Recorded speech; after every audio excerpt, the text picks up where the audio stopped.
नमस्कार मित्रांनो, आज आपण पाहणार आहोत गणपतीने महाभारत आणि रामायणात काय योगदान दिले. तुम्हाला माहिती आहे का, आपल्या ग्रंथामध्ये गणपती हे केवळ ऑब्स्टॅकल दूर करणारे देव नाहीत, तर ज्ञान, बुद्धी आणि मार्गदर्शनाचे देव आहेत. चला तर व्हिडिओ सुरू करण्याच्या आधी चॅनलवरती नवीन असाल तर सबस्क्राईब करा. रामायण काळातील कथेनुसार जेव्हा लंकापती रावण कैलास पर्वतावरून महादेवाने दिलेले ज्योतिर्लिंग म्हणजेच आत्मलिंग लंकाला घेऊन जात होता, तेव्हा गणपतीने रावणाचा अहंकार मोडून ते ज्योतिर्लिंग जमिनीवर ठेवले. रावणाने खूप प्रयत्न करूनही त्याला उचलता आले नाही. हे ज्योतिर्लिंग आजही वैद्यनाथ येथे आहे.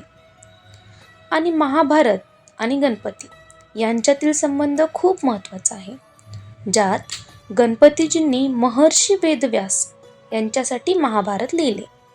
पण यामध्ये गणपतीजींनी व्यासांना सांगितले, मी लिहिणार, पण माझी एक अट आहे, ती म्हणजे एकही क्षण न थांबता कथा सांगणे. मग काय, व्यासजी म्हणाले, माझी पण एक अट आहे, तुम्ही कथा समजूनच लिहिणार. आणि दोघांनीही सुरुवात केली. त्यामध्ये एक वेळ अशी आली की गणपतीजींची कलम तुटली, पण त्यांनी लगेच आपला एक दात तोडून लिहायला सुरुवात केली.